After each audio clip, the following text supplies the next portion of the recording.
엄마가 왜 여기 누워 있어? 한민의 목소리가 수술실 안에 울려 퍼졌습니다. 묵용 가운을 입고 메스를 든 채 서 있던 그의 손끝이 미세하게 떨리기 시작했어요. 수술등의 차가운 빛 아래 마취된 67세 여성 환자가 조용히 누워 있었죠.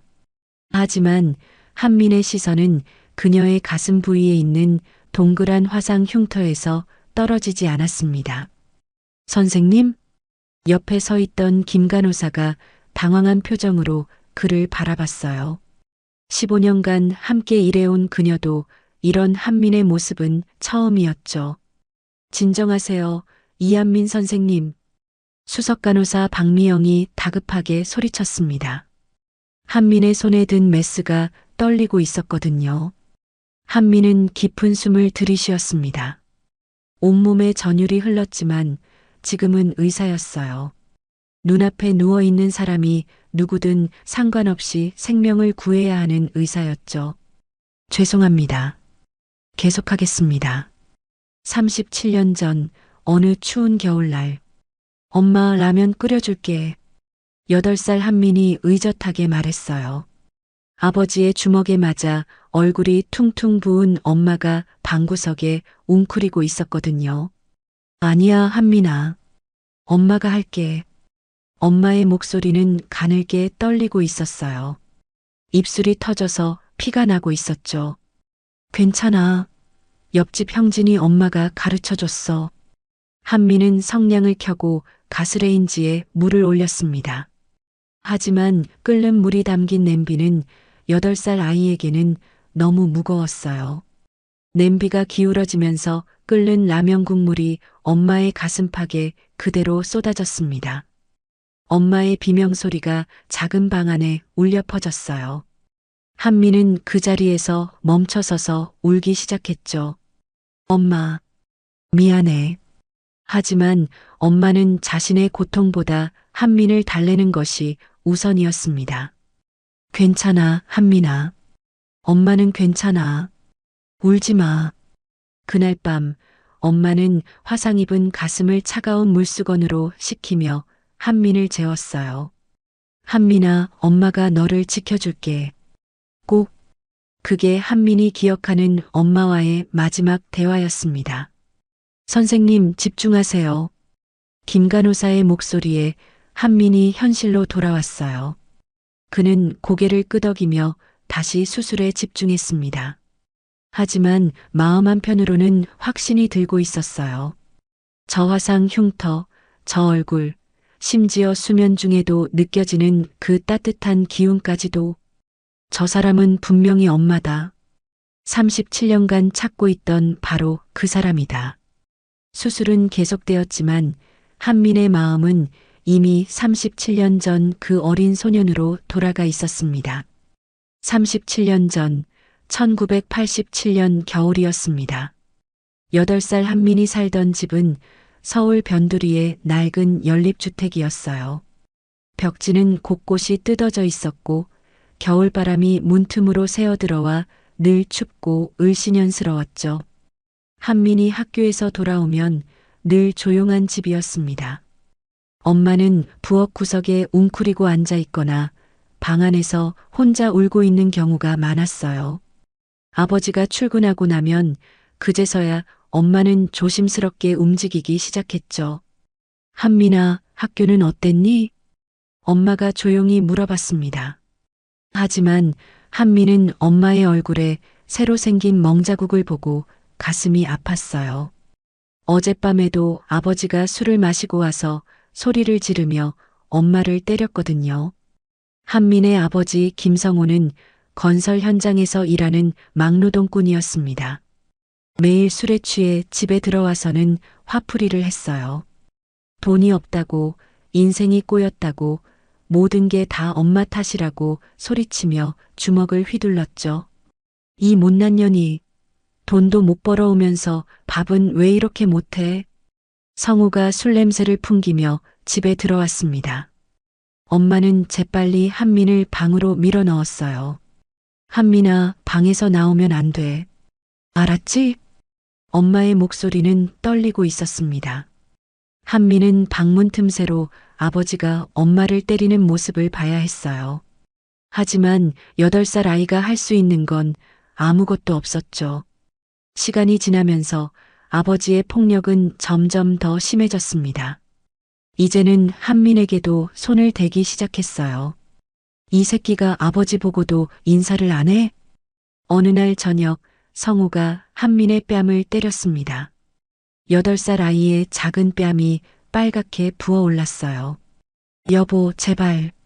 아이는 엄마가 한민을 감싸려 했지만 성우는 더욱 화를 냈습니다. 닥쳐. 이것도 네가 잘못 키운 거야. 그날부터 한민은 아버지가 집에 들어오는 소리만 들어도 가슴이 두근거렸어요. 학교에서 돌아와도 마음 편히 쉴 수가 없었죠. 한민은 어린 나이에도 엄마의 고통을 이해하고 있었습니다.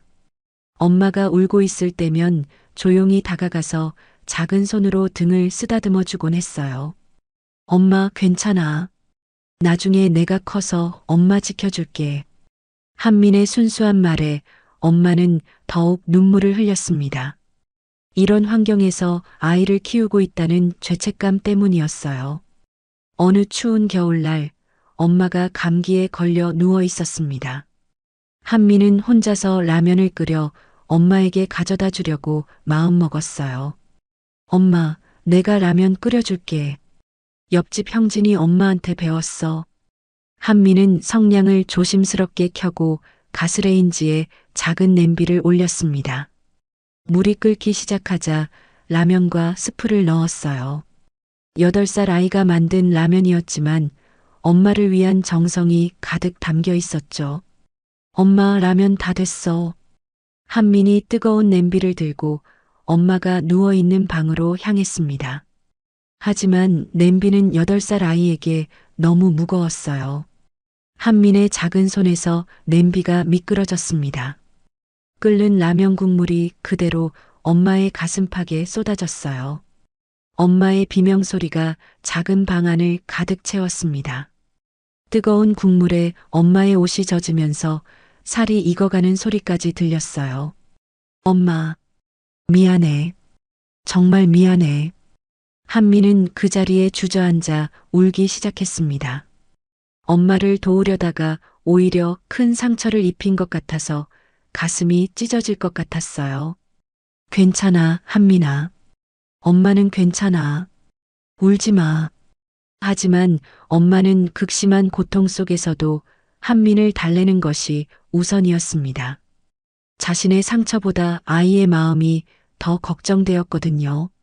엄마는 차가운 물수건으로 화상 부위를 식히면서도 한민을 안아주었어요. 한민이가 엄마 생각해서 해준 거잖아. 고마워, 우리 아들. 그날 밤 성우가 술에 취해 집으로 돌아왔습니다. 엄마의 화상을 보자 더욱 화를 냈어요. 뭐야, 이게 또 무슨 사고를 쳤어? 여보, 한민이가 라면을 끓여주려다가 이 못 쓸려니 애도 제대로 못 키우면서. 성우는 화상을 입어 아파하는 엄마를 또다시 때렸습니다. 한민은 방구석에서 벌벌 떨며 그 모습을 지켜봐야 했어요. 그날 밤 엄마는 한민을 품에 안고 조용히 말했습니다. 한민아, 엄마가 너를 지켜줄게. 꼭. 하지만 엄마의 목소리는 절망으로 가득 차 있었어요. 며칠 후 성우의 폭력은 더욱 극심해졌습니다. 이제는 한민을 아예 때려 눕히고 발로 차기까지 했어요. 이 새끼가 자꾸 나를 째려봐. 8살 한민이 바닥에 쓰러져 코피를 흘리는 모습을 본 엄마는 마침내 결심했습니다. 이대로는 안 된다. 한민이가 죽을 수도 있어. 그날 밤 엄마는 한민을 깨웠습니다. 한민아, 엄마랑 어디 갈까? 어디요? 조용한 곳이야. 한민이가 안전할 수 있는 곳. 엄마는 깊은 산속에 있는 작은 절을 알고 있었습니다. 그곳의 스님들이 좋은 분들이라는 얘기를 들었거든요. 이틀 후 엄마는 한민의 손을 잡고 산속절로 향했습니다. 한민은 왜 이렇게 멀리 가야 하는지 이해할 수 없었어요. 엄마, 우리 언제 집에 가요? 한민아, 엄마가 너를 여기서 조금 돌봐달라고 할 거야. 절에 도착하자 자비로운 인상의 스님이 나와서 맞아주었습니다. 이 아이를 부탁드립니다. 제발. 엄마는 스님께 깊이 절을 했어요. 그리고 한민을 꼭 안아주었습니다. 한민아, 엄마가 곧 데리러 올게. 조금만 기다려, 알았지? 하지만 엄마의 눈에는 이미 눈물이 가득했습니다. 이것이 마지막 이별이 될 수도 있다는 걸 알고 있었거든요. 엄마는 어디 가요? 엄마는 한민이를 위해서 뭔가 중요한 일을 해야 해. 그러니까 여기서 스님들이랑 잘 지내고 있어. 그렇게 37년 전 8살 한민과 엄마의 마지막 만남이 끝났습니다.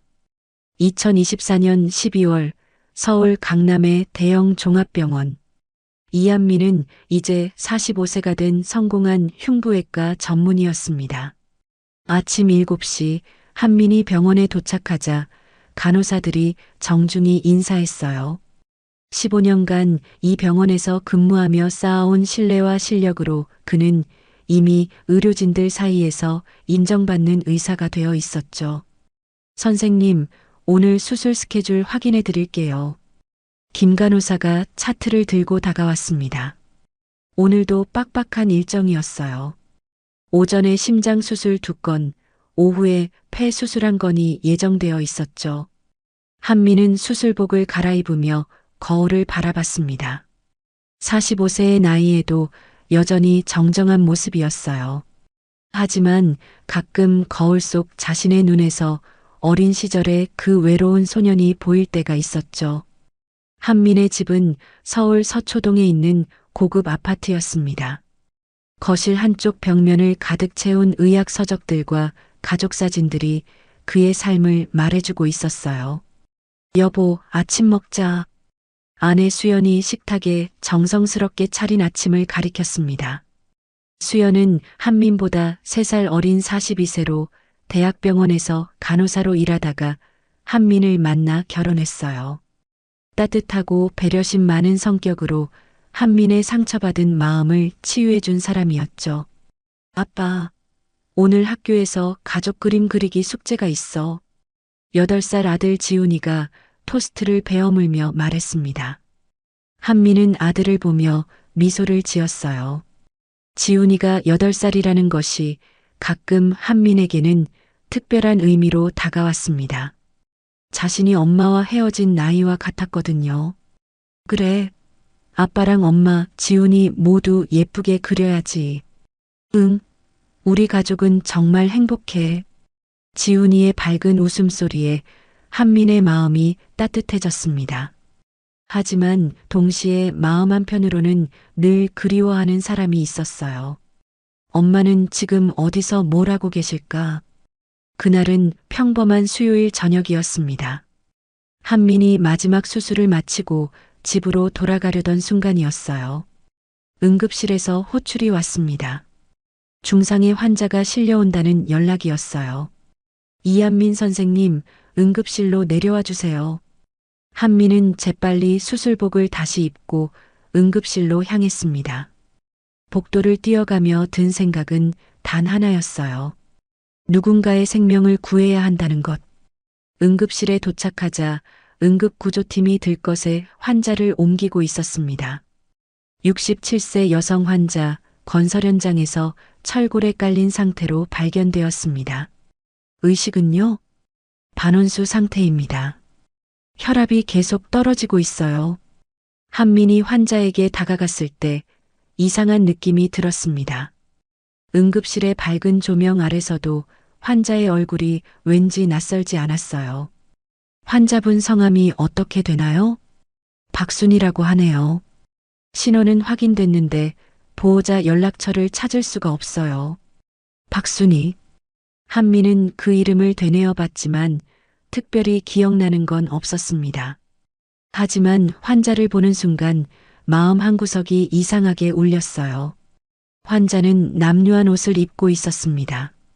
손이 거칠고 투박해서 오랫동안 힘든 일을 해온 것 같았어요.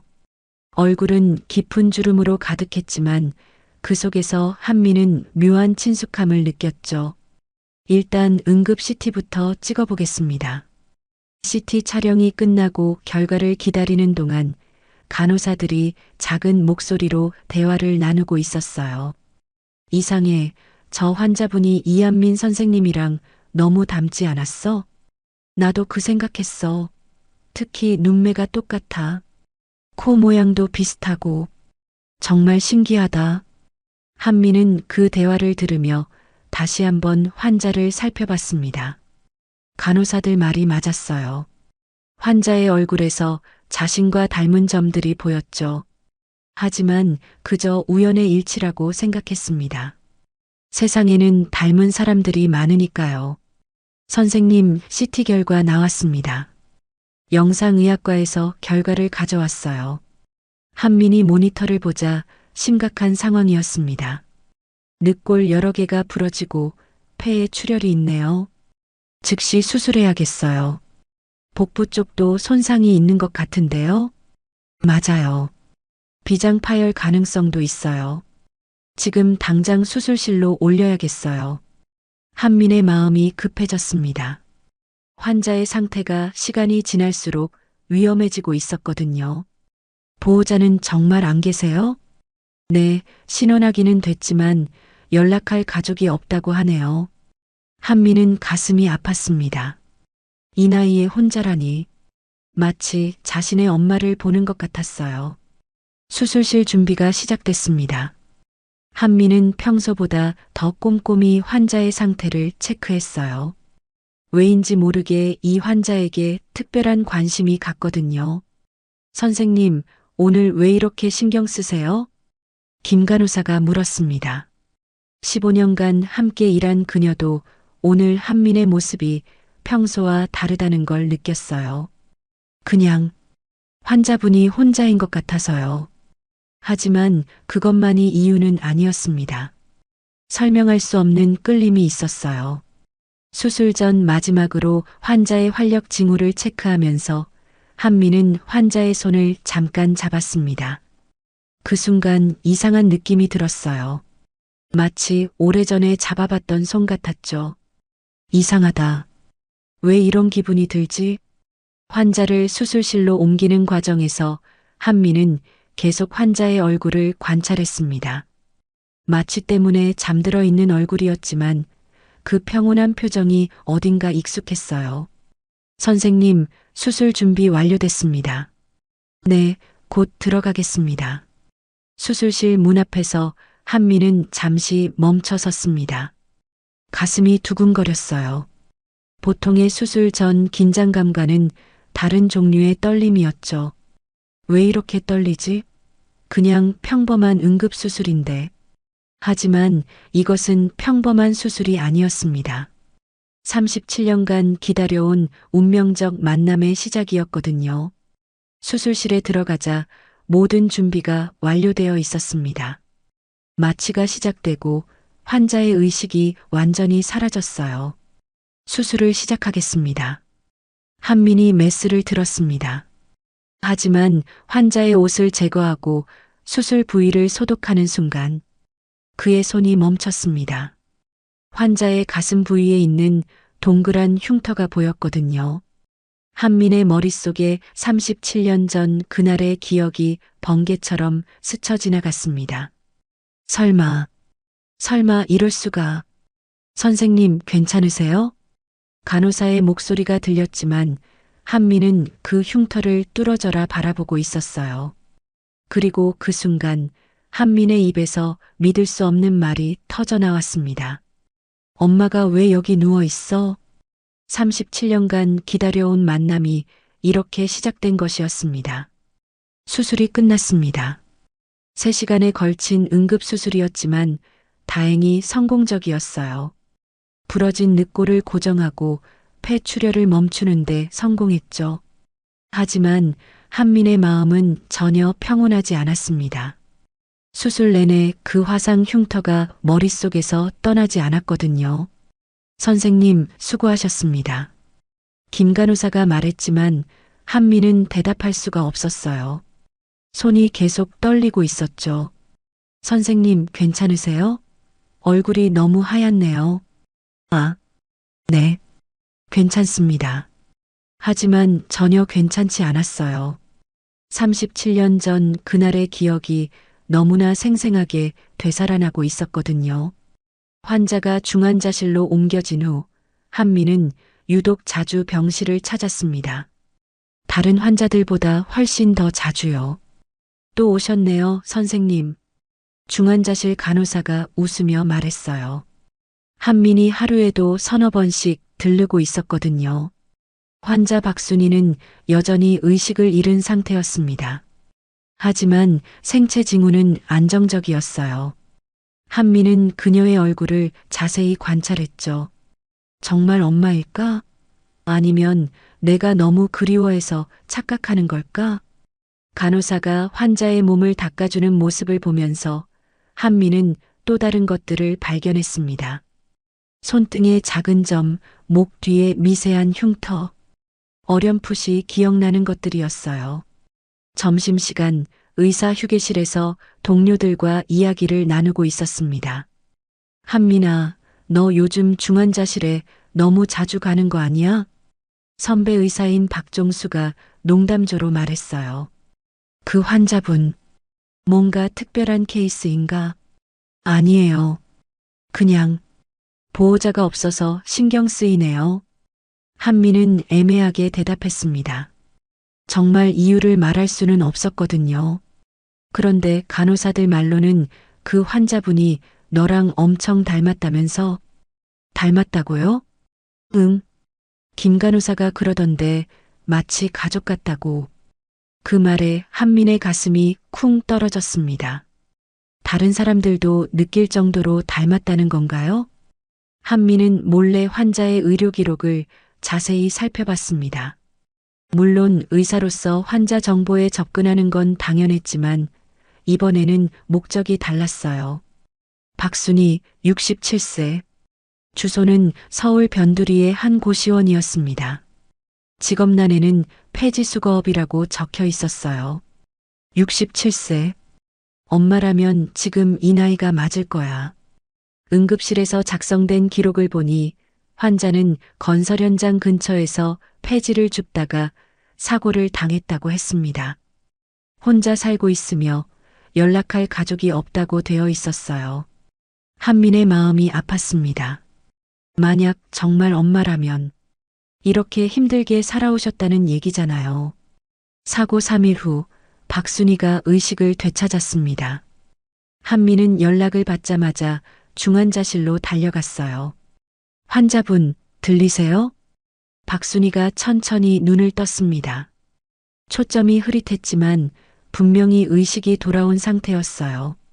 여기가 어디죠? 목소리가 쉬어 있었지만 한미는 그 음성에서 익숙함을 느꼈습니다. 병원입니다. 사고를 당하셨어요. 지금은 안전하시니까 걱정하지 마세요. 박순희가 한민을 바라봤습니다. 그 순간 한민은 가슴이 벅차올랐어요. 그 눈빛, 어린 시절 자신을 바라보던 엄마의 그 따뜻한 눈빛과 똑같았거든요. 선생님이 저를 수술해 주신 거예요?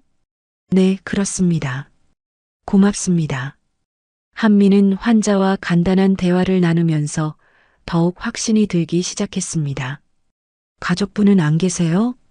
한민이 조심스럽게 물었어요. 박순희의 표정이 어두워졌습니다. 없어요. 오래전에 다 헤어졌어요. 혹시 자녀분은? 아들이 하나 있었는데 어렸을 때 헤어졌어요. 한민의 심장이 빨리 뛰기 시작했습니다. 몇 살 때요? 8살. 지금 생각해도 가슴이 아파요. 8살. 한민이 엄마와 헤어진 나이와 정확히 일치했습니다. 며칠 동안 환자를 돌보면서 한민은 박순희의 말투와 습관들을 관찰했습니다. 아이고, 선생님이 이렇게까지 해주시면 어떻게 해요? 박순희가 고마워하는 말투가 한민에게는 너무나 익숙했어요. 어린 시절 엄마가 자주 쓰던 표현이었거든요. 그리고 잠들 때의 습관도 똑같았습니다. 오른쪽으로 몸을 돌리고 손을 가슴 위에 모으고 자는 모습. 한민이 기억하는 엄마의 잠자는 모습과 일치했어요. 선생님, 왜 자꾸 저를 보세요?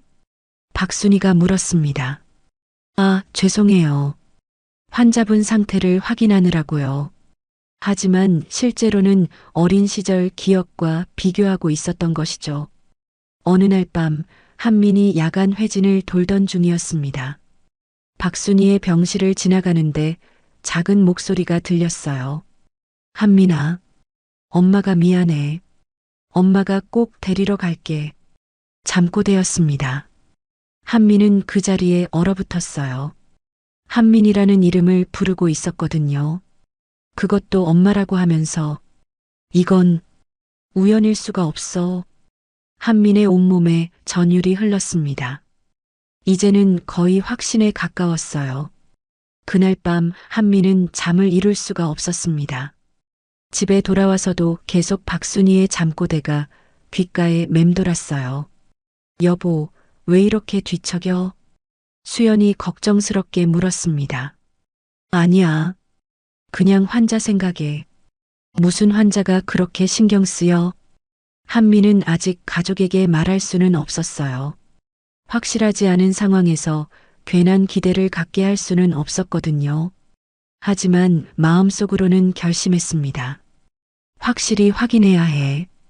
DNA 검사를 해보자. 그것만이 37년간의 궁금증을 해결할 수 있는 방법이었어요. 다음 날 한미는 병원 유전자 검사실을 찾았습니다. 그곳에서 일하는 이 박사는 한민과 절친한 사이였어요. 한민아, 무슨 일이야? 박형, 개인적으로 부탁이 하나 있어요. 뭔데? DNA 검사 좀 해주실 수 있어요? 친자 확인 검사요. 박 박사가 놀란 표정을 지었습니다. 친자 확인? 너 지훈이 말고 다른 자식이 있어? 아니에요. 그게 설명하기 복잡한데 일단 검사부터 해주시면 안 될까요? 그래도 검체는 어떻게 구할 거야? 한미는 잠시 망설였습니다. 환자의 동의 없이 검체를 채취하는 건 윤리적으로 문제가 있었거든요. 하지만 37년간의 그리움을 해결할 수 있는 유일한 방법이었어요. 제가 구해올게요. 신중하게. 그날 밤 한미는 몰래 박순이의 머리카락 몇 가닥을 채취했습니다. 환자가 깊이 잠든 사이에 조심스럽게요. 엄마, 정말 엄마인가요? 검사 결과가 나오기까지는 며칠이 걸릴 예정이었습니다. 한민에게는 가장 긴 며칠이 될 것 같았어요. DNA 검사를 의뢰한 지 3일이 지났습니다. 한민에게는 평생 가장 긴 3일이었어요. 평소 같으면 집중해서 수술하던 그가 자꾸만 실수를 할 뻔했죠. 선생님, 오늘 왜 이렇게 산만하세요? 김 간호사가 걱정스럽게 물었습니다. 수술 중에 한민이 멍하니 있는 걸 여러 번 봤거든요. 죄송해요. 좀 피곤한가 봐요. 하지만 피곤함이 문제가 아니었습니다. 머릿속은 온통 박순이 환자 생각뿐이었어요. 만약 정말 엄마라면? 만약 아니라면? 두 경우 모두 한민에게는 큰 충격이었습니다. 그날 오후 한민은 박순이를 찾아갔습니다. 환자의 상태는 많이 호전되어서 일반 병실로 옮긴 상태였어요.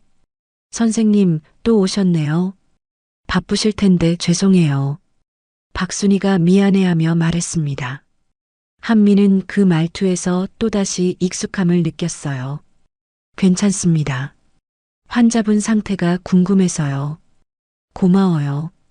이렇게 신경 써주시니까 마음이 따뜻해지네요. 한민은 용기를 내어 더 개인적인 질문을 해봤습니다. 혹시 예전에 어디서 사셨어요? 서울 변두리에서 쭉 살았어요. 연립주택에서. 그런데 왜 그런 걸 물어보세요? 그냥 환자분이 왠지 낯이 익어서요. 박순이가 한민을 자세히 바라봤습니다. 그 시선에서 한민은 뭔가 알아보려는 듯한 느낌을 받았어요. 선생님은 어디서 자라셨어요? 박순이가 조심스럽게 물었습니다. 저는 산에 있는 절에서 자랐어요. 어렸을 때부터요. 순간 박순이의 얼굴이 굳어졌습니다. 뭔가 충격을 받은 듯한 표정이었어요. 절에서요? 몇 살 때부터요? 8살 때부터요. 가족이 사정이 있어서요. 박순이의 손이 미세하게 떨리기 시작했습니다. 한민도 그 변화를 놓치지 않았어요. 혹시 선생님 성함이 어떻게 되세요? 이한민입니다. 한민, 한민이라고 박순이가 작은 목소리로 되뇌었습니다. 그 순간 한민의 가슴이 두근거렸어요. 선생님, 혹시 본명이 따로 있지는 않나요? 박순이의 질문에 한민은 깜짝 놀랐습니다. 본명이요? 절에서 자란 아이들은 보통 이름이 바뀌잖아요. 맞는 말이었습니다. 한민도 절에서 새로운 이름을 받았었거든요. 하지만 그걸 어떻게 알고 있는 걸까요? 맞아요. 제 원래 이름은 김한민이었어요. 그 순간 박순이가 숨을 깊게 들이마셨습니다. 얼굴이 하얗게 질렸어요. 김한민. 눈물이 그녀의 눈가에 맺히기 시작했습니다. 선생님, 괜찮으세요? 한민이 다급하게 물었지만 박순이는 대답할 수 없었어요. 감정이 북받쳐 올라오고 있었거든요. 바로 그 순간 한민의 호출기가 울렸습니다. 유전자 검사실에서 연락이 온 거예요. 잠깐만 기다리세요. 급한 연락이 온 것 같아요. 한민이 복도로 나가서 전화를 받았습니다. 한민아, 나야. 검사 결과 나왔어. 박 박사의 목소리였습니다. 한민의 심장이 빨리 뛰기 시작했어요. 결과가 어떻게 됐어요? 일치율 99.9%야. 친자 관계가 확실해. 전화기를 든 한민의 손이 떨렸습니다. 다리에 힘이 빠져서 복도 벽에 기대야 했어요. 정말요? 확실한 거죠? 응. 의심할 여지가 없어. 그런데 한민아, 이게 어떻게 된 일이야? 하지만 한민은 더 이상 대답할 수 없었습니다. 37년간 찾아 헤맸던 엄마를 드디어 찾았다는 사실에 눈물이 쏟아지고 있었거든요. 한민은 복도에서 한참을 서 있었습니다. 어떻게 이 사실을 박순이에게 말해야 할지 몰랐어요. 엄마, 정말 엄마였구나. 가슴이 벅차올랐습니다. 동시에 지난 37년 동안 엄마가 얼마나 힘들게 살아왔을지 생각하니 마음이 아팠어요. 폐지를 주우며 힘들게 살아온 엄마. 혼자서 외롭게 지내온 엄마. 이제 어떻게 해야 하지? 어떻게 말해야 하지? 한민은 다시 병실로 들어갔습니다. 박순이는 여전히 눈물을 글썽이며 창밖을 바라보고 있었어요. 환자분, 괜찮으세요? 한민이 조심스럽게 다가갔습니다. 선생님, 혹시 어렸을 때 라면을 끓이다가 사고 난 적 있어요? 갑작스러운 질문에 한민은 충격을 받았습니다. 어떻게 그걸 알고 있는 거죠? 네, 있어요. 어떻게 아세요? 가슴에 화상 흉터가 있지 않나요? 한민의 눈이 커졌습니다. 자신의 가슴에 있는 작은 흉터를 어떻게 알고 있는 거죠? 선생님도 그때 많이 울었죠? 박순이의 목소리가 떨리고 있었습니다. 네, 정말 많이 울었어요. 엄마가 다칠까봐. 그 순간 박순이가 한민을 바라봤습니다. 그 눈빛에는 37년간의 그리움이 가득했어요. 선생님, 혹시 박순이가 떨리는 목소리로 말하려 할 때 한민이 먼저 입을 열었습니다. DNA 검사 결과가 나왔어요. DNA 검사요? 네. 저희가 정말 모자 사이인지 확인하고 싶어서. 박순이의 눈이 커졌습니다. 그럼 결과가 99.9% 일치합니다. 저희는 정말 모자예요. 그 말이 떨어지자마자 박순이가 눈물을 터뜨렸습니다. 한민아, 정말 너구나. 정말 내 아들이구나. 한민도 더 이상 참을 수 없었어요. 37년간 억눌러왔던 감정이 터져나왔죠. 엄마, 모자는 서로를 꼭 안았습니다. 37년이라는 긴 세월이 한순간에 사라지는 것 같았어요. 미안해, 한민아. 엄마가 정말 미안해. 괜찮아요, 엄마. 이제 만났잖아요. 이렇게 훌륭하게 자랐구나. 의사가 되었구나. 박순이가 한민의 얼굴을 쓰다듬으며 말했습니다. 엄마 덕분이에요. 엄마가 절에 맡겨주셔서 공부할 수 있었어요. 정말 고생 많았을 텐데. 아니에요. 엄마가 더 고생하셨잖아요. 두 사람은 한참을 안고 있었습니다. 지나가던 간호사들이 궁금해했지만 상관없었어요. 37년 만에 찾은 가족이었으니까요. 눈물을 닦고 난 후 모자는 마주 앉았습니다. 엄마, 이제 어떻게 할까요? 모르겠다. 꿈만 같아서. 저희 집으로 오셔야죠. 이제 혼자 사시면 안 돼요. 하지만 며느리가. 걱정 마세요. 수연이는 좋은 사람이에요. 그리고 8살 손자도 있어요. 박순이의 눈이 반짝였습니다. 손자가 8살이라고? 네. 지훈이라고 해요. 엄마와 똑같이 생겼어요. 보고 싶다. 한미는 미소를 지었습니다. 이제 정말 완전한 가족이 될 수 있을 것 같았어요. 하지만 아직 가족들에게 이 사실을 알려야 했습니다. 그리고 엄마의 지난 37년 이야기도 들어야 했죠. 길고 긴 이야기의 시작이었습니다. 재회의 감격이 잠시 가라앉자 한미는 궁금했던 것들을 물어보기 시작했습니다. 엄마, 그동안 어떻게 지내셨어요? 왜 절에서 저를 데려가지 않으셨어요? 박순이의 표정이 어두워졌습니다. 37년간 숨겨왔던 아픈 이야기를 해야 할 시간이었어요. 한민아, 내가 너를 절에 맡긴 이유를 알고 싶니? 네, 궁금했어요. 계속.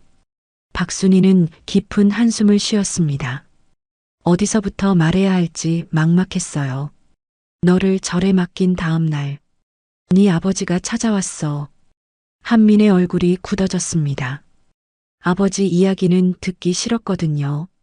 그 사람이 술에 취해서 집에 와서는 너를 찾더라고. 한민이가 어디 있냐, 당장 데려와라 하면서. 박순이의 목소리가 떨렸습니다. 그날의 공포가 아직도 생생했어요. 나는 모른다고 했지. 하지만 그 사람은 믿지 않았어. 나를 더 심하게 때리면서 자백하라고 했어. 한민이 주먹을 꽉 쥐었습니다. 어린 시절의 무서운 기억들이 되살아나고 있었어요. 그래서 나는 그날 밤에 도망쳤어. 너를 지키기 위해서. 도망쳐서 어디로 가셨어요?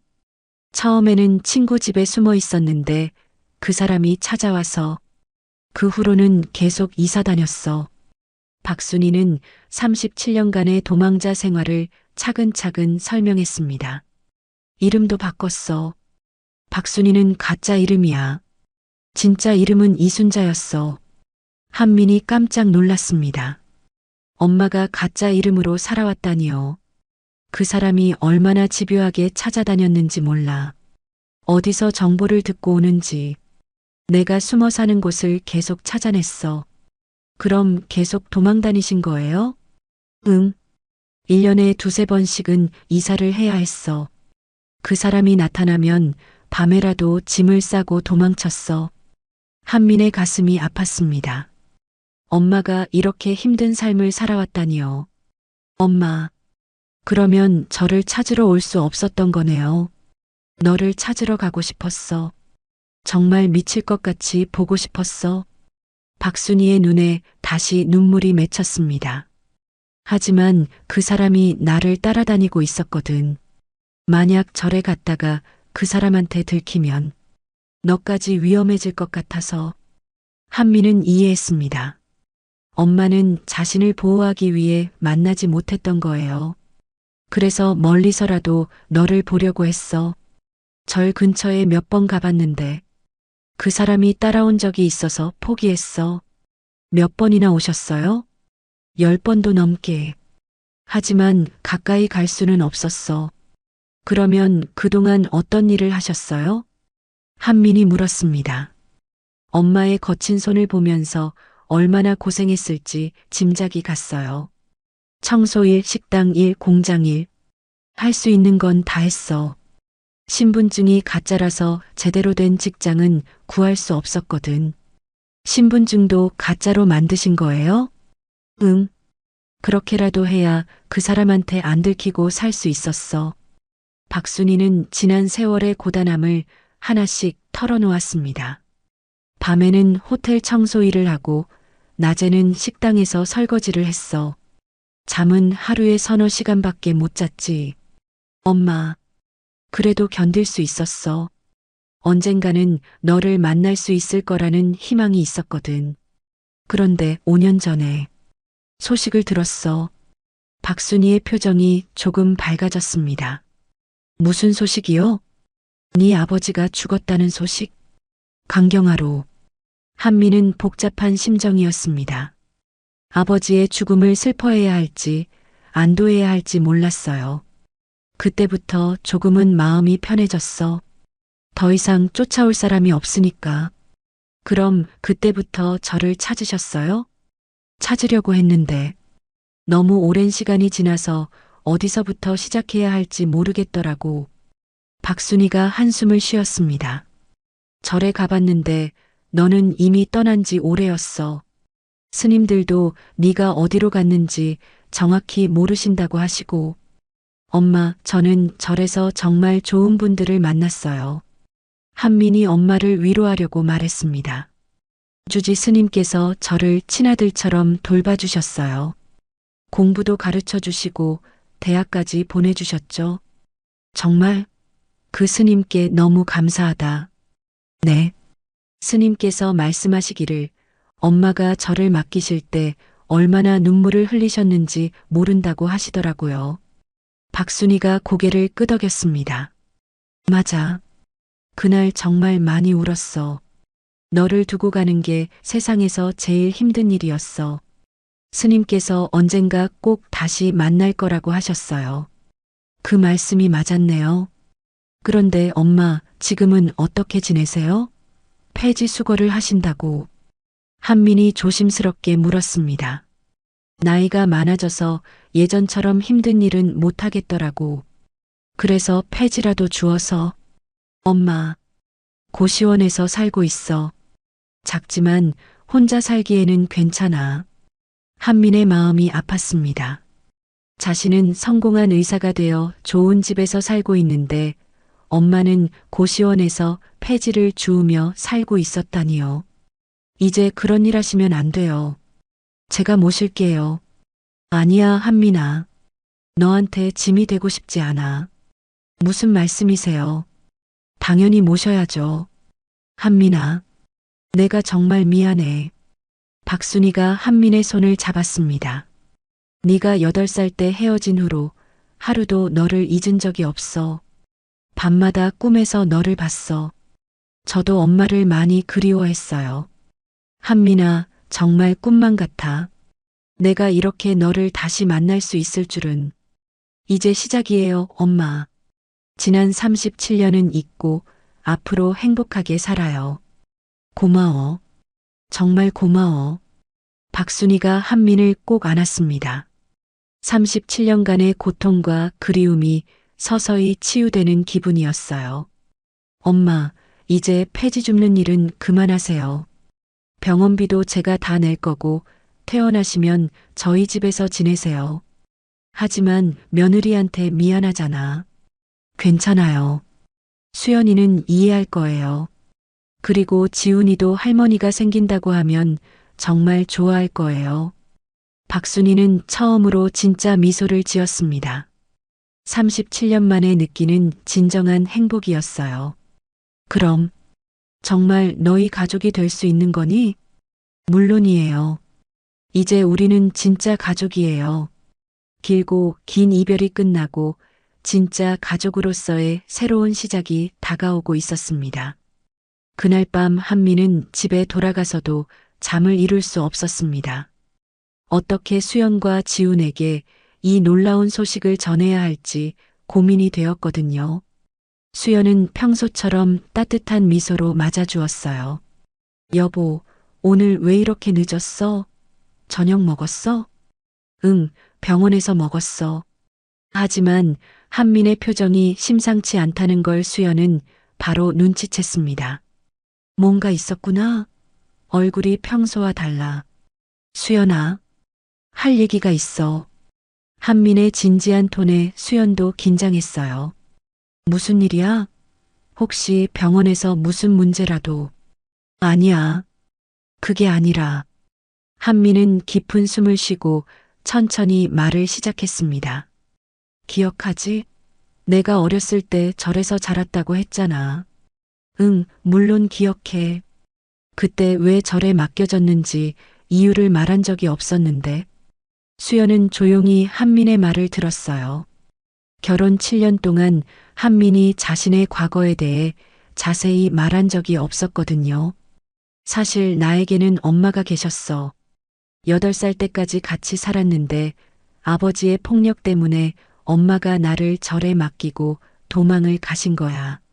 어머, 수연의 얼굴이 충격으로 굳어졌습니다.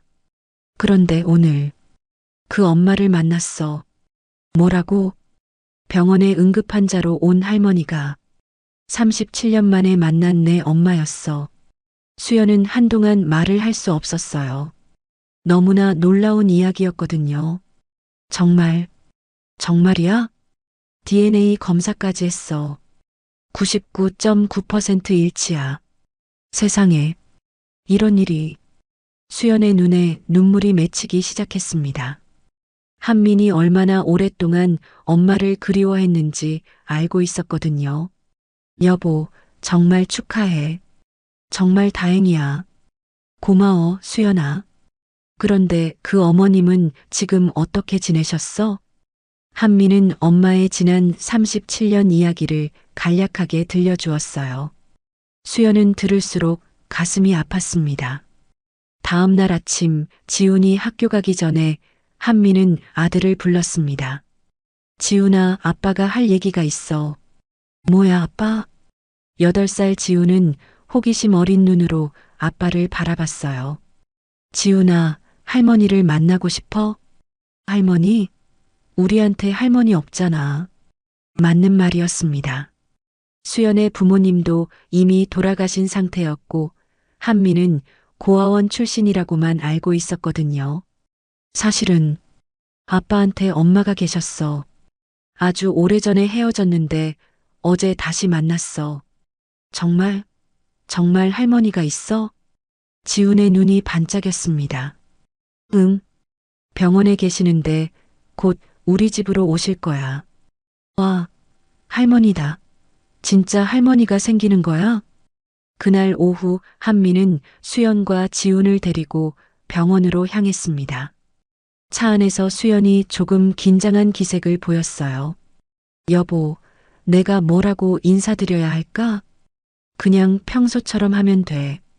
우리 엄마는 정말 좋은 분이야. 근데 갑자기 며느리가 나타나면 놀라시지 않을까? 괜찮을 거야. 어제 미리 얘기해뒀어. 지우는 뒷자리에서 신이 나서 떠들어댔습니다. 할머니가 나 예뻐해 주실까?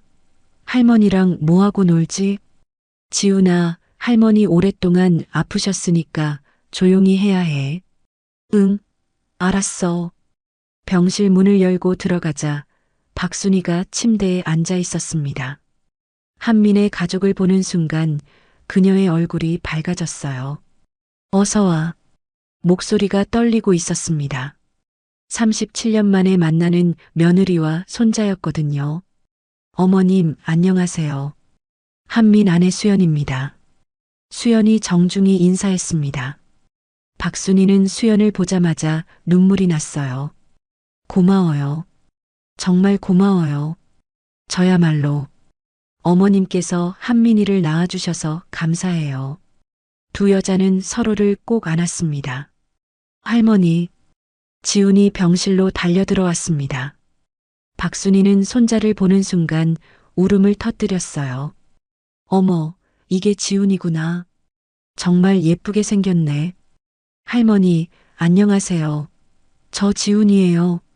지훈의 밝은 인사에 박순이의 마음이 따뜻해졌습니다. 할머니가 아픈 거예요? 언제 나으세요? 곧 나을 거야. 지훈이가 와서 할머니 기분이 정말 좋아졌어. 할머니, 우리 집에 와서 같이 살아요. 지훈의 순수한 말에 박순이는 더욱 울컥했습니다. 정말, 정말 그래도 될까? 한민 가족과 박순이는 한참 동안 이야기를 나누었습니다. 어머님, 지금까지 정말 고생 많으셨어요. 수연이 진심으로 말했습니다. 아니에요. 할머니는 어떤 음식 좋아하세요? 제가 맛있는 거 해드릴게요. 지훈이 신나게 물었습니다. 할머니는 지훈이가 먹고 싶은 거 다 좋아해. 와, 그럼 라면도 좋아하세요? 라면이라는 말에 박순이와 한민이 잠시 시선을 교환했어요. 37년 전 그 라면 사고가 떠올랐거든요. 응, 라면도 좋아해. 특히 지훈이가 끓여주는 라면이면 더 좋겠어. 며칠 후 박순이의 퇴원 날이 정해졌습니다. 한미는 엄마를 집으로 모실 준비를 하고 있었어요. 여보, 어머님 방은 어디로 해드릴까? 지훈이 방 옆에 있는 서재를 침실로 바꾸자. 책들은 거실로 옮기고. 좋은 생각이야. 내가 침구랑 가구 준비할게. 고마워, 수연아. 정말 고마워. 한미는 수연이 엄마를 진심으로 받아들여주는 모습에 감동했습니다. 지훈도 할머니가 올 준비를 하느라 바빴어요. 엄마, 할머니가 좋아할 그림을 그렸어. 어떤 그림인데? 우리 가족 그림. 아빠, 엄마, 나, 그리고 할머니. 지훈이 그린 그림에는 4명이 손을 잡고 웃고 있는 모습이 그려져 있었어요. 퇴원 당일 한민 가족 모두가 병원에 왔습니다. 박순이는 37년 만에 가족과 함께 집으로 향하는 길이었어요. 어머님, 준비 다 됐어요? 응, 고마워. 박순이는 간단한 짐만 챙겼습니다. 오랫동안 혼자 살아서 소지품이 별로 없었거든요. 할머니, 우리 집에 가면 내 방 보여드릴게요. 그래, 지훈이 방이 궁금하네. 엘리베이터를 타고 내려가면서 한미는 엄마의 손을 잡았습니다. 엄마, 이제 정말 우리 가족이에요. 꿈만 같아. 정말 꿈만 같아. 병원 입구에서 차를 타고 집으로 향하면서 박순이는 창밖 풍경을 바라봤어요. 37년 만에 가족과 함께 가는 길이었습니다. 어머님, 저희 집에 오신 걸 환영해요. 수연이 따뜻하게 말했습니다. 할머니, 우리 진짜 가족이 된 거죠? 지훈의 순수한 질문에 모두가 웃었어요. 그럼 이제 우리는 진짜 가족이야. 한민의 대답에 박순이의 눈에서 행복의 눈물이 흘러내렸습니다. 길고 긴 기다림 끝에 찾은 진정한 가족이었어요. 한민의 집에 도착한 박순이는 잠시 현관 앞에서 망설였습니다. 37년간 고시원과 단칸방에서 살았던 그녀에게 이 넓은 아파트는 마치 궁전 같았어요. 어머님, 들어가세요. 수연이 자연스럽게 박순이의 팔을 부축했습니다. 이렇게 좋은 집에서 살고 있었구나. 박순이는 거실을 둘러보며 감탄했어요. 깔끔하게 정리된 가구들, 벽에 걸린 가족 사진들, 그리고 무엇보다 따뜻한 분위기가 느껴졌죠. 할머니, 이쪽이 할머니 방이에요. 지훈이 신나게 박순이의 손을 잡아 끌었습니다. 한민과 수연이 정성스럽게 준비한 방이었어요. 이렇게 큰 방을 나 혼자 써도 되는 거야? 당연하죠, 어머님. 편하게 지내세요. 첫날 밤 박순이는 잠을 이룰 수 없었습니다. 너무 조용하고 편안한 환경이 오히려 낯설었어요. 37년간 시끄러운 고시원에서 살았던 그녀에게는 이 고요함이 어색했거든요. 새벽 2시쯤 박순이는 조용히 방문을 열고 거실로 나왔습니다. 혹시 가족들을 깨울까봐 발소리도 내지 않으려고 조심했어요. 거실 소파에 앉아 창밖을 바라보는데 한민이 부엌에서 나왔습니다. 엄마 안 주무세요? 한민아. 너도 잠이 안 와? 물 마시러 나왔는데. 엄마도 잠이 안 오시나 봐요. 한민이 엄마 옆에 앉았습니다. 좀 낯설어서 이렇게 좋은 곳에서 잠을 자려니까 천천히 적응하세요. 시간이 필요한 거죠. 다음 날 아침 지훈이 학교에 가기 전에 박순이에게 달려왔습니다. 할머니, 좋은 아침. 어머, 지훈아. 벌써 학교 갈 시간이야? 네. 할머니, 오늘 학교에서 할머니 이야기해도 돼요? 무슨 이야기를? 친구들한테 진짜 할머니가 생겼다고. 모든 친구들이 부러워할 거예요. 지훈의 순수한 기쁨에 박순이의 마음이 따뜻해졌습니다. 그래, 자랑해도 돼. 할머니, 저 학교 다녀올게요. 지훈이 박순이의 뺨에 뽀뽀를 하고 학교로 뛰어갔어요. 박순이는 그 자리에서 한참을 감동에 젖어 있었습니다. 이런 기분이 할머니가 되는 기분이구나. 수연은 박순이를 정성껏 돌봤지만 처음에는 서로 어색한 부분이 있었습니다. 어머님, 아침 드세요. 고마워요. 그런데 이렇게 차려주시면 미안해서. 괜찮아요. 당연한 거예요. 하지만 박순이는 계속 미안해했어요. 며느리에게 짐이 되는 것 같았거든요. 내가 뭔가 도울 일은 없을까요? 아니에요, 어머님. 아직 몸이 완전히 회복되지 않으셨는데 집안일 정도는 할 수 있어요. 박순이는 자신이 할 수 있는 일을 찾으려고 했습니다. 그냥 받기만 하는 것이 마음에 걸렸거든요. 며칠이 지나면서 박순이와 수연은 조금씩 가까워지기 시작했습니다. 어머님, 남편은 어렸을 때 어땠어요? 수연이 호기심을 보이자 박순이는 기꺼이 이야기해 주었어요. 그때도 지금 지훈이처럼 착했어. 엄마가 아프면 라면도 끓여주려고 하고. 아, 그 라면 이야기요? 응. 그때 한민이가 얼마나 미안해했는지. 두 여자는 한민과 지훈 이야기를 하며 서서히 마음을 열어갔습니다. 어머님도 참 고생 많이 하셨어요. 너가 더 고생했지. 한민이 성격이 고집센 거 몰라? 알아요. 병원 일로는 정말 까다로워요. 서로 웃으며 이야기하는 모습에서 진짜 친해지는 느낌이었어요. 박순이가 정말 할머니다운 모습을 보인 건 지훈을 돌볼 때였습니다. 할머니, 저 숙제 모르겠어요. 어디 보자. 아, 이거구나. 박순이는 지훈의 숙제를 같이 봐주며 이야기해 주었어요. 할머니, 옛날에는 어떻게 공부했어요? 할머니 어렸을 때는 촛불 켜놓고 공부했단다. 정말요? 신기해. 지훈은 할머니의 옛날 이야기를 무척 재미있어 했습니다. 한민이 퇴근해서 이런 모습을 보면 가슴이 뭉클했어요. 어린 시절 그리워했던 바로 그 모습이었거든요. 하지만 박순이에게는 아직 치유되지 않은 상처들이 있었습니다. 갑자기 큰 소리가 나면 깜짝 놀라거나 밤에 악몽을 꾸는 일이 있었어요. 어느 날 밤 박순이가 꿈에서 소리를 지르며 깼습니다.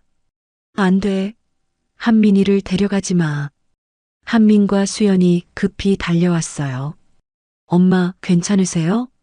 꿈꾸셨나 봐요. 미안해. 꿈에서 그 사람이. 괜찮아요, 어머님. 이제 안전해요. 수연이 박순이의 손을 꼭 잡아주었습니다. 이제 아무도 어머님을 괴롭히지 않아요. 저희가 지켜드릴게요. 그날 밤 한민과 수연은 박순이 방에서 함께 지냈습니다. 한미는 틈날 때마다 엄마와 시간을 보내려고 했습니다. 주말이면 함께 산책을 하거나 엄마가 좋아하는 음식을 해드렸어요. 엄마, 오늘 날씨 좋으니까 한강 산책 어때요? 그래도 될까? 바쁠 텐데. 괜찮아요. 엄마랑 시간 보내는 게 가장 중요해요. 한강 공원을 걸으며 박순이는 말했습니다. 한민아, 너 참 잘 자랐다. 절에서 스님들이 잘 가르쳐 주셨어요. 그래도 네 마음이 착해서 그런 거야. 한미는 어린 시절 절에서 배운 자비심으로 엄마를 돌보고 있었어요. 원망하지 않고 오히려 감사하는 마음으로요. 시간이 지나면서 박순이는 일상 속 작은 행복들을 발견했습니다. 아침에 지훈이를 깨워서 아침밥을 챙겨주는 일, 수연과 함께 시장에 가서 장을 보는 일, 한민이 퇴근하면 따뜻한 차를 끓여주는 일, 할머니, 오늘 학교에서 친구들이 할머니가 예쁘시다고 했어요. 어머, 정말? 네. 그리고 할머니가 만든 김치가 제일 맛있다고도 했어요. 박순이가 담근 김치를 지훈이 도시락에 싸가서 친구들과 나눠 먹었던 거예요. 우리 지훈이가 할머니 자랑을 많이 했구나. 당연하죠. 세상에서 제일 좋은 할머니니까요. 어느 저녁 온 가족이 거실에 모여 TV를 보고 있었습니다. 지우는 박순이 무릎에 기대어 졸고 있었고 한민과 수연은 소파에 나란히 앉아 있었어요. 정말 평범한 일상이 이렇게 소중한 줄 몰랐어. 박순이가 조용히 말했습니다. 엄마도 이제 이런 평범한 행복을 누리실 자격이 있어요. 고마워, 한민아. 정말 고마워. 어머님, 저희야말로 감사해요. 우리 가족을 완성시켜 주셔서. 수연의 말에 박순이의 눈이 촉촉해졌습니다. 그날 밤 박순이는 처음으로 깊고 편안한 잠을 잤습니다. 37년 만에 느끼는 진정한 안정감이었어요. 더 이상 혼자가 아니었고 더 이상 도망칠 필요도 없었습니다. 진짜 가족이 된 것이었죠. 1년이 흘렀습니다. 박순이는 이제 완전히 다른 사람이 되어 있었어요. 폐지를 주우며 힘겹게 살던 그 할머니는 온데간데 없고 손자를 예뻐하는 따뜻한 할머니가 되어 있었죠. 할머니, 일어나세요. 오늘 할머니 생신이에요. 지훈이 박순이를 깨우며 소리쳤습니다. 오늘은 박순이의 68번째 생일이었어요. 어머, 벌써 아침이야? 네. 엄마 아빠가 할머니 생신 파티 준비하고 있어요. 지훈의 밝은 목소리에 박순이는 절로 미소가 나왔습니다. 68년 인생에서 이렇게 성대하게 생일을 축하받는 건 처음이었거든요. 거실로 나가자 생신 축하합니다 라고 쓰인 현수막이 걸려 있었어요. 한민과 수연이 정성스럽게 준비한 것이었죠. 어머님, 생신 축하드려요. 수연이 꽃다발을 들고 나왔습니다. 박순이는 감동해서 눈물을 글썽였어요. 이런 걸 해주면 어떻게 해? 고마워, 수연아. 엄마, 생신 축하해요. 한민도 작은 선물 상자를 건넸습니다. 안에는 예쁜 목걸이가 들어 있었어요. 이런 비싼 것까지. 엄마가 좋아하실 것 같아서 골랐어요. 해드릴게요. 한민이 직접 목걸이를 채워드리자 박순이는 거울을 보며 신기해했습니다. 할머니, 정말 예뻐요. 지훈이 박수를 치며 말했어요. 할머니, 제가 준비한 선물도 있어요. 지훈이 자신의 방에서 뭔가를 가져왔습니다. 손으로 정성스럽게 만든 카드였어요. 할머니께 세상에서 제일 좋은 할머니 생신 축하해요.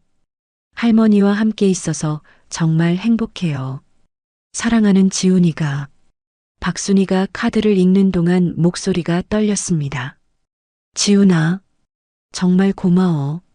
할머니가 세상에서 가장 소중한 선물을 받았네. 할머니, 울지 마세요. 오늘은 기쁜 날이에요. 지훈이 박순이를 꼭 안았습니다. 수연이 정성스럽게 만든 생일 케이크가 등장했습니다. 68개의 촛불이 아니라 숫자 모양 촛불로 68이라고 써 있었어요. 할머니, 소원 빌고 촛불 꺼주세요. 온 가족이 생일 축하합니다. 노래를 불렀습니다. 박순이는 눈을 감고 간절히 소원을 빌었어요. 이 행복이 계속 이어지기를. 우리 가족이 아무 일 없이 건강하게 살 수 있기를. 촛불을 끄자 모두가 박수를 쳤습니다. 할머니, 무슨 소원 빌었어요? 소원은 말하면 안 이루어진대. 그럼 이미 이루어진 소원이에요? 지훈의 순수한 질문에 박순이가 웃었습니다. 그래, 이미 이루어졌어. 너희들이 있으니까. 생일 저녁 온 가족이 거실에 모여 이야기를 나누고 있었습니다. 엄마, 1년 전 이맘때는 상상도 못했죠? 이런 날이 올 거라고. 한민이 감회에 젖어 말했습니다. 정말 꿈만 같아. 1년 전에는 고시원에서 혼자 컵라면 먹으며 생일을 보냈는데, 이제는 그런 걱정하지 마세요. 평생 우리와 함께니까. 수연이 따뜻하게 말했어요. 할머니, 저랑 더 오래오래 함께 있어주세요. 그럼 지훈이가 결혼할 때까지는 꼭 있어야지. 결혼은 아직 멀었어요. 할머니가 증조할머니 될 때까지 함께 있어주세요. 그날 밤, 한미는 엄마와 둘만의 시간을 가졌습니다. 엄마, 정말 고마워요. 뭘 고마워하니? 저를 절에 보내주신 것. 그때는 원망했지만 이제는 정말 감사해요. 한민의 진심 어린 말에 박순이의 눈이 촉촉해졌습니다. 만약 그때 절에 가지 않았다면 지금의 제가 없었을 거예요. 의사도 되지 못했을 거고 수연이와 지훈이도 만나지 못했을 거예요. 한민아, 엄마의 선택이 옳았어요. 힘들었지만 결국 우리 모두를 행복하게 만들어줬어요. 박순이가 한민의 손을 꼭 잡았습니다. 네가 이렇게 말해주니까 그동안의 모든 아픔이 보상받는 것 같아. 지우는 이제 9살이 되었고 할머니와 함께 보낸 1년 동안 많이 성장했습니다. 할머니, 오늘 학교에서 가족 소개하는 시간이 있었어요. 그래, 뭐라고 했니? 우리 할머니는 정말 강한 분이라고 했어요. 힘든 일이 많았지만 포기하지 않고 아빠를 다시 찾으셨다고요. 지훈의 말에 박순이는 깜짝 놀랐습니다. 그런 어려운 말을 어떻게 알았니? 아빠가 가르쳐줬어요. 할머니가 어떻게 살아오셨는지요. 한민이 지훈에게 할머니의 이야기를 들려준 것이었어요. 물론 아이가 이해할 수 있는 수준으로 말이죠. 그래서 친구들이 할머니를 정말 존경한다고 했어요. 저녁 준비 시간, 박순이와 수연은 부엌에서 함께 요리를 하고 있었습니다. 어머님, 이 김치찌개 비법이 뭐예요? 정말 맛있어요. 별거 아니야. 사랑을 넣어서 끓이는 거지. 사랑을 넣는다고요? 응. 가족 생각하면서 끓이면 더 맛있어져. 두 사람은 웃으며 요리를 계속했습니다. 이제는 정말 진짜 모녀 사이가 된 것 같았어요. 한민이 퇴근해서 집에 들어오자 맛있는 냄새가 났습니다. 오늘은 무슨 날이야? 이렇게 맛있는 냄새가. 특별한 저녁을 준비했어. 온 가족이 둘러앉아 저녁을 먹는 모습은 정말 평범하지만 행복한 가족의 모습이었어요. 식사 후 박순이는 창가에 서서 밤하늘을 바라봤습니다. 한민이 옆에 와서 함께 서 있었어요. 엄마, 뭘 보세요? 별들을 보고 있어. 37년 전에도 이런 별들이 떠 있었을 텐데. 그때는 이런 날이 올 거라고 생각하셨어요? 아니, 꿈도 꾸지 못했지. 그냥 언젠가 너를 볼 수 있기만을 바랐어. 한민이 엄마의 어깨에 손을 올렸습니다. 이제 정말 우리 곁에 있는 거죠? 다시는 헤어지지 않는 거죠? 그럼, 이제는 아무도 우리를 떼어놓을 수 없어. 그날 밤 온 가족이 거실에 모여 시간을 보내고 있었습니다. 할머니, 내년 생신에는 뭐 하고 싶어요? 지훈이 물었습니다. 글쎄, 너희들과 함께 있으면 뭘 해도 좋을 것 같은데. 그럼 여행 갈까요? 가고 싶은 곳 있어요? 수연이 제안했습니다. 바다를 보고 싶어. 한민이 어렸을 때 함께 가보지 못한 바다. 좋아요. 내년 생신에는 온 가족이 바다 여행 가요. 한민이 약속했습니다. 정말 좋겠어요. 할머니랑 바다에서 모래성도 만들고. 지훈이 신나게 말했어요. 박순이는 이 순간이 꿈이 아니라는 것이 아직도 믿기지 않았습니다. 37년간 그리워했던 아들, 그리고 사랑스러운 며느리와 손자까지. 고마워. 정말 고마워. 너희들이 있어서 내 인생이 완성됐어. 저희야말로 고마워요, 엄마. 우리 가족을 완성시켜 주셔서. 온 가족이 서로를 바라보며 미소 지었습니다. 37년이라는 긴 이별 끝에 찾은 진정한 행복이었어요. 창밖으로는 새해의 첫눈이 조용히 내리고 있었습니다. 마치 이 가족의 새로운 시작을 축복해 주는 것처럼요. 오늘 이야기 어떠셨나요? 이야기가 재밌으셨다면 구독과 좋아요 부탁드려요. 그리고 어디에서 무슨 일을 하시면서 이야기를 들으셨나요? 댓글로 남겨주시면 한 분 한 분 감사한 마음으로 인사드릴게요. 다음에도 더욱 감동적이고 재미있는 이야기로 찾아뵙겠습니다. 오늘도 시청해주셔서 감사합니다.